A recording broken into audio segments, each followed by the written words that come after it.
Hi, my name is Steve Hullfish. I'm the author of The Art and Technique of Digital Color Correction and co-author of Color Correction for Video. Color correction is something that has to be done efficiently. There's usually a given budgeted amount of time to color correct a project, and even if you have an unlimited amount of time, you still want to stay in the flow of the process.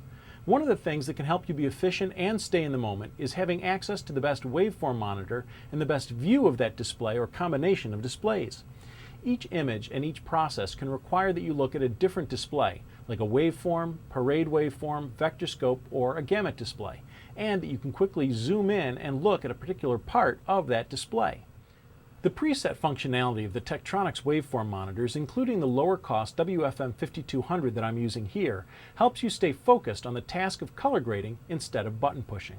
First, let me show you some presets that I've created on my WFM5200. Note that the WFM5200 and the rasterizer version of the WFM5200 show 2 trace displays at a time. The big brothers of the WFM5200, the 7000 and 8000 series, can show 4 different trace displays at once. The WFM5200 CAM option can show 4 different displays simultaneously in quadrants, but only 2 of them can have a trace like a waveform, vector scope, or a gamut display.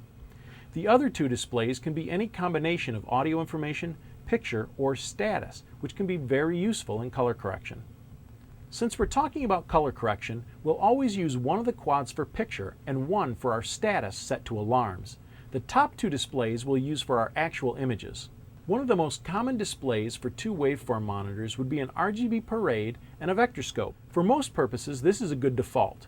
Each of these presets can be custom named by you. You might call this one standard. Another preset would be an RGB waveform and a standard waveform display. I called this one Waves BRU because I've also included a bright up display for the picture monitor, showing you where there are illegal colors, kind of like zebra stripes on some cameras. You see the bright up stripes as I bring up the brightness on the source. Another good preset would be a vector scope and the complementary gamut display of a spearhead.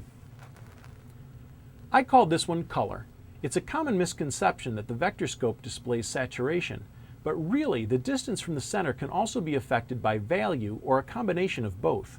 Having the spearhead lets you know whether it's coming from saturation or value. For example, if you're going for a look of reduced saturation, spearhead is the only display that can show you the level of saturation across shots.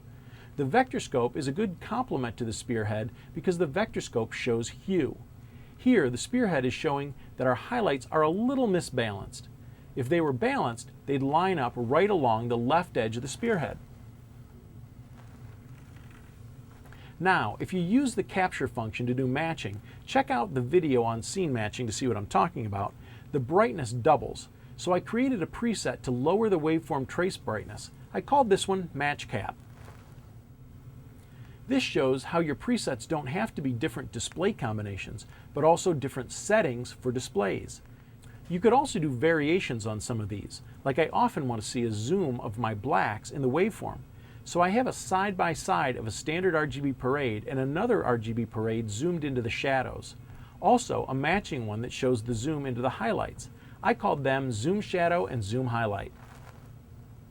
These allow you to see the relative position on the main RGB parade, but then really see some great detail on the zoomed image. I love the Luma qualified vectors that let you see the vector scopes for a specific tonal range. I created side-by-side LQVs for highlights and shadows called LQV High-Low.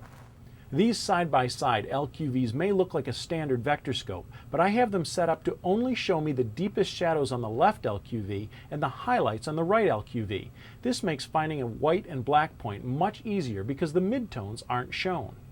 Finally, maybe a good view for balancing called Balance, with a vector scope matched with the diamond display. The diamond is actually showing you that the blacks are balanced, but the highlights are a little green and a little red, which means yellow. Drag the highlight color wheel a touch towards blue and voila, your highlights are balanced. With the WFM5200, gain, magnification, brightness, position are all accessed at the touch of a button instead of having to adjust them for every shot. This increases your efficiency dozens or hundreds of times a day. The important thing about presets is that you can customize them exactly the way you want, from the colors to the zooms to the gains to the names.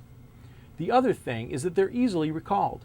Just hit the preset button and the soft key that has the name of the preset you want, and you're done. There are actually 4 banks of 8 presets in the WFM5200. It's easiest if all your common presets are in just one bank, but the WFM5200 can save a total of 32 presets. You can easily transport these presets between devices. I've saved the presets I created, and they're available for download from Tektronix. Let me show you how to download the presets. Locate them on the Tech website, www.tektronix.com/WFM5200, and download them to your computer. Unstuff them. The folder should probably read WFM-PRST and load it onto a USB thumb drive. Then unplug it from your computer. Go over to your Tektronix waveform monitor and pop the USB drive into the USB port, which is right here on my WFM5200. Hold down the preset button for a few seconds, use the adjustment arrows to select Import Presets, select a source, select a USB folder, select all, select a destination, select all. Then select Copy and press the Select button. You should receive a message that it was successful. You can choose to just import a certain bank of presets, in which case you need to load it to a specific bank. Press the preset button once to get out of this menu. Then press it again to see your newly imported presets. You can transfer your presets to other Tektronix waveform monitors or share presets with other editors who have Tektronix waveform monitors. There are lots of ways to customize your presets and save them. Check out the presets I've created and save some of your own to a USB drive. These Tektronix presets will save you hours of time getting you the right information quickly and easily when you need it.